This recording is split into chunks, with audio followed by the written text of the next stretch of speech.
A Bad Case of the Stripes by David Shannon. Read by Mrs.Wiles. Camilla Cream loved lima beans, but she never ate them. All of her friends hated lima beans, and she wanted to fit in. Camilla was always worried about what other people thought of her. Today she was fretting even more than usual. It was the first day of school, and she couldn't decide what to wear. There were so many people to impress. She tried on 42 outfits, but none seemed quite right. She put on a pretty red dress and looked in the mirror. Then she screamed.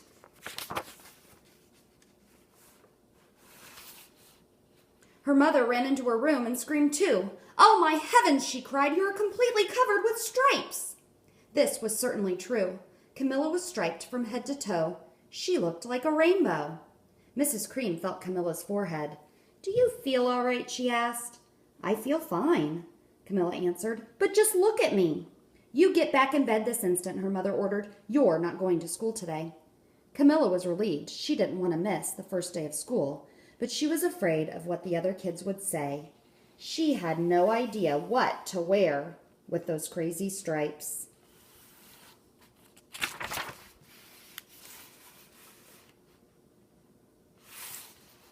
That afternoon, Dr. Bumble came to examine Camilla. "Most extraordinary," he exclaimed. "I've never seen anything like it. Are you having any coughing, sneezing, runny nose, aches, pains, chills, hot flashes, dizziness, drowsiness, shortness of breath, or uncontrollable twitching?"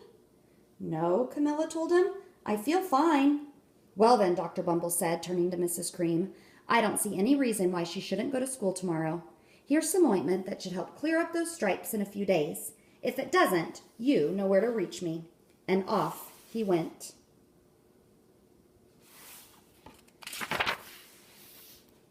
The next day was a disaster. Everyone at school laughed at Camilla.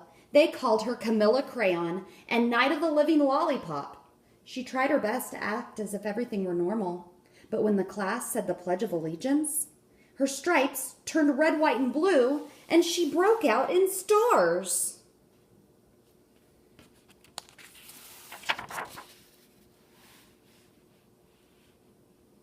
The other kids thought this was great. One yelled out, "Let's see some purple polka dots." Sure enough, Camilla turned all purple polka dotty. Someone else shouted, "Checkerboard!" and her pattern of squares covered her skin. Soon everyone was calling out different shapes and colors, and poor Camilla was changing faster than you can change channels on a TV.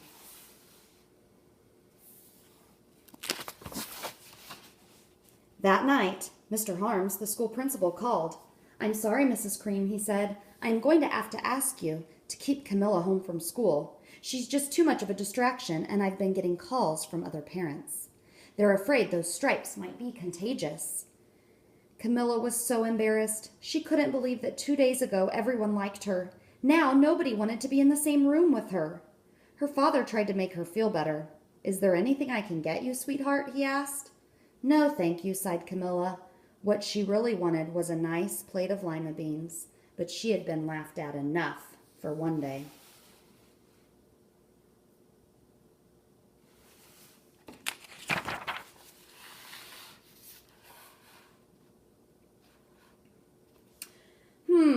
Well, yes, I see.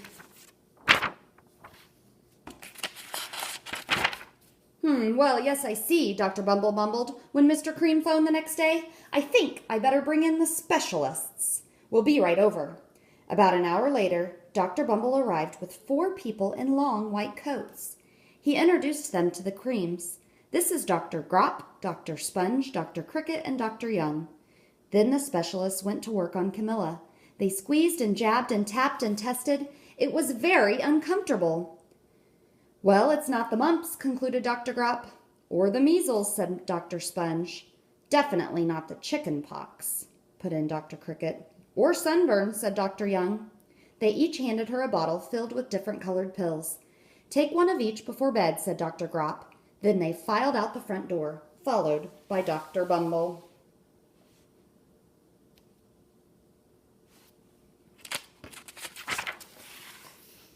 That night, Camilla took her medicine. It was awful. When she woke up the next morning, she did feel different, But when she got dressed, her clothes didn't fit right. She looked in the mirror, and there, staring back at her, was a giant, multicolored pill with her face on it.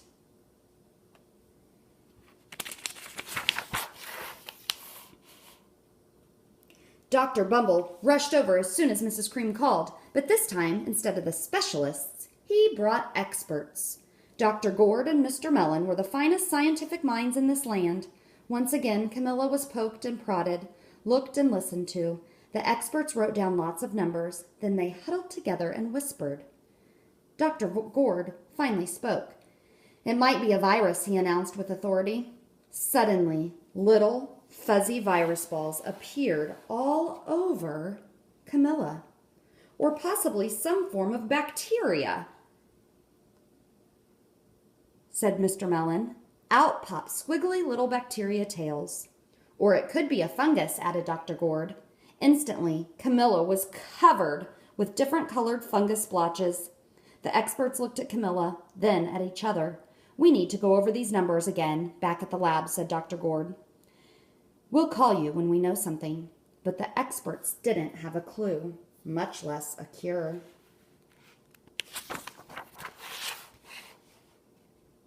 By now, the TV news had found out about Camilla. Reporters from every channel were outside her house telling the story of the bizarre case of the incredible changing kid. Soon, a huge crowd was camped out in the front lawn.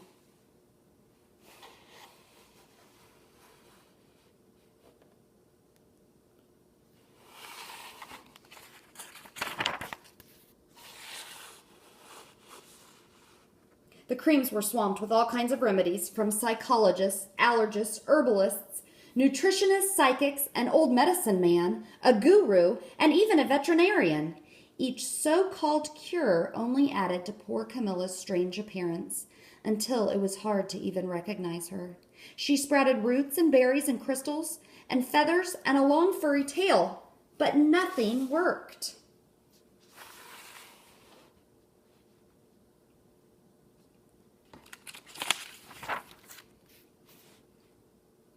One day, a woman who called herself an environmental therapist claimed she could cure Camilla. "Close your eyes," she said. "Breathe deeply and become one with your room." "I wish you hadn't said that," Camilla groaned. Slowly, she started to melt into the walls of her room. Her bed became her mouth. Her nose was a dresser. And 2 paintings were her eyes. The therapist screamed and ran from the house. "What are we going to do?" said Mrs. Cream. "It just keeps getting worse." She began to sob.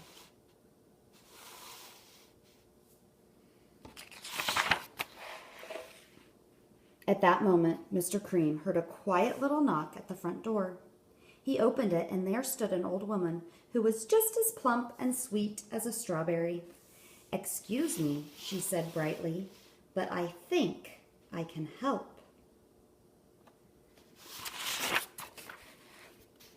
She went into Camilla's room and looked around.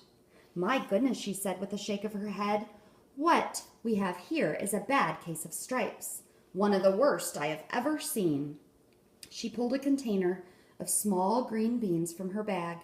"Here," she said, "these might do the trick." "Are those magic beans?" asked Mrs. Cream. "Oh, my, no," replied the kind old woman. "There's no such thing. These are just plain old lima beans. I bet you'd like some, wouldn't you?" she asked Camilla. Camilla wanted a big, heaping plateful of lima beans more than just about anything, but she was afraid to admit it. "Yuck," she said. "No one likes lima beans, especially me." "Oh, dear," the old woman said sadly. "I guess I was wrong about you." She put the beans back in her bag and started toward the door. Camilla watched the old woman walk away. Those beans would taste so good, and being laughed at for eating them was nothing compared to what she was going through. She finally couldn't stand it. "Wait," she cried. "The truth is, I really love lima beans." "I thought so," the old woman said with a smile. She took a handful of beans and popped them into Camilla's mouth. Camilla said. Suddenly, the branches, the feathers, the squiggly tails began to disappear. Then the whole room swirled around. When it stopped, there stood Camilla, and everything was back to normal. "I'm cured," she shouted. "Yes," said the old woman. "I knew the real you was in there somewhere." She patted Camilla on the head. Then she went outside and vanished into the crowd.